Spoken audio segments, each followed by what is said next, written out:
My guest at this time is Mathew Staver. He's the founder and chairman of Liberty Counsel, and today he joins us to talk about a case that his organization is involved in Pasco County, Florida.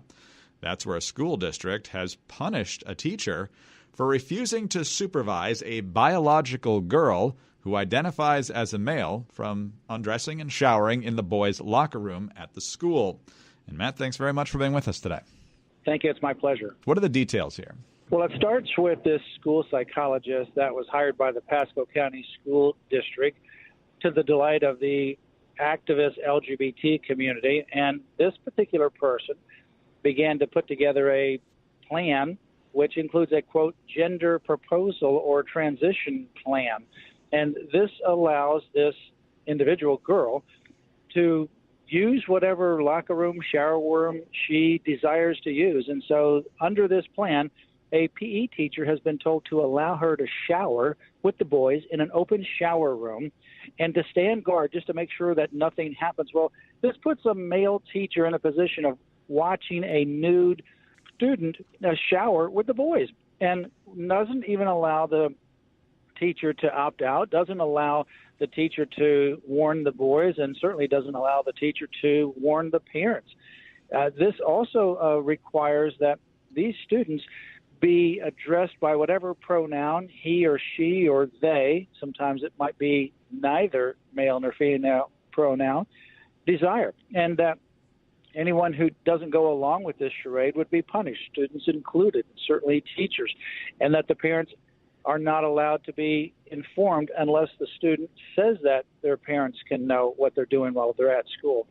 And they also are being referred to outside private organizations that are connecting these students with drugs like HIV drugs and also other kinds of drugs, including hormone-related drugs if they want to begin to block their hormones or begin to take opposite hormones from their birth sex, whether they're male or female. It's absolutely unbelievable. All of this without parents' knowledge.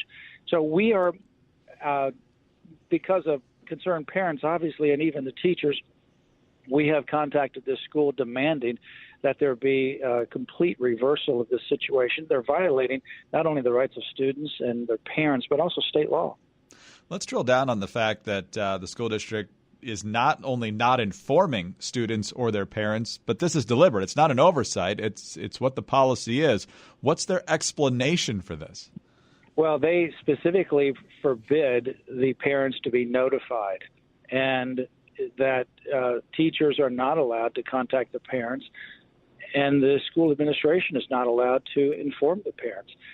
Their rationale, if you have any rationale, which frankly is no rationale, is that they want to provide a, quote, safe place for these students where they can feel safe and they can use the gender and identify with the gender of their choice without their parents' knowledge, because their parents might not agree, they might not accept, they might not condone what they're doing. Who in the world would allow their daughter to go shower with the boys, and who would allow boys to be in the same shower room with the girls? The parents would immediately put a stop to this nonsense, and that's why they don't want them involved. What's Liberty Counsel's role in this dispute? Well, first of all, we send a demand letter, and we followed it up with a subsequent demand letter. We're in the process of now preparing some other legal action because this school has dug its heels in. It has been captured by the LGBT agenda, and the superintendent is complicit with this nonsense.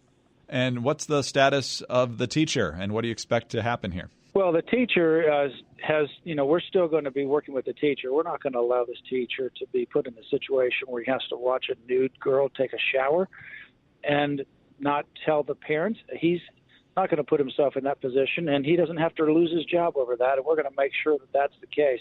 We're going to really press this issue because it's not the PE teacher that should be punished. He should be applauded. It's the psychologist that ultimately was hired by the school district, and frankly, there's some school district staff like the superintendent that ought to be held accountable for this harmful policy. Now, your colleague at Liberty Counsel, Richard Mast, has given at least one interview that I've seen on this to the Federalist, and he apparently said that there's another PE teacher there at the school who is female, also objected to this and was ignored. But what's her status? Well, the same situation they've gone after, and they're trying to punish both the male and the female teacher because they're both in the situation. You have now not only the girl that wants to go into the boys' shower room, but you're going to have boys that want to go into the girls' shower room, and they're requiring these PE teachers to be basically on guard to make sure nothing happens. Well, that's just nonsense. To force someone to watch a minor shower in an open shower naked so that there's nothing that goes wrong.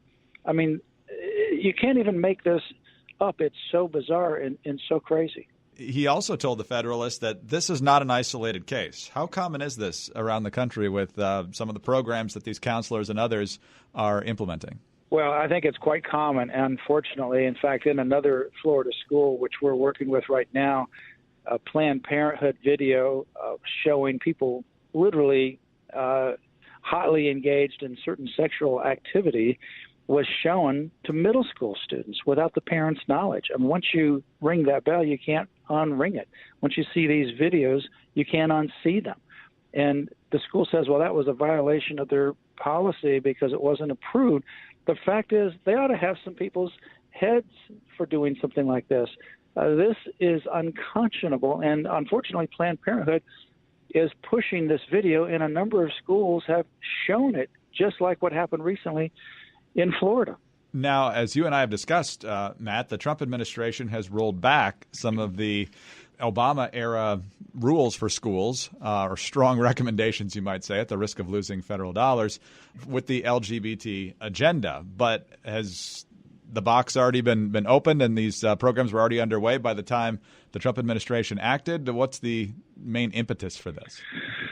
Well, the Trump administration is doing the right thing to roll back some of these crazy policies that Obama, frankly, unconstitutional policies that he tried to push through that simply are not consistent with the law.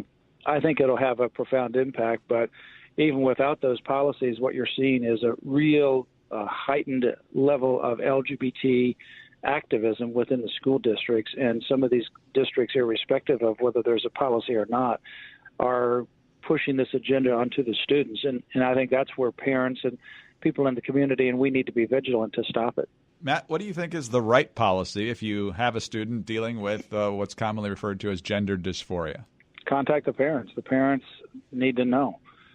The parents need to be able to provide the proper support and the proper counsel. But at a minimum, they need to know. They're the parents, after all, and they know better than the school district. Matt, thanks very much for your time today. Thank you. My pleasure. Mathew Staver is chairman of Liberty Counsel. I'm Greg Columbus reporting for Radio America.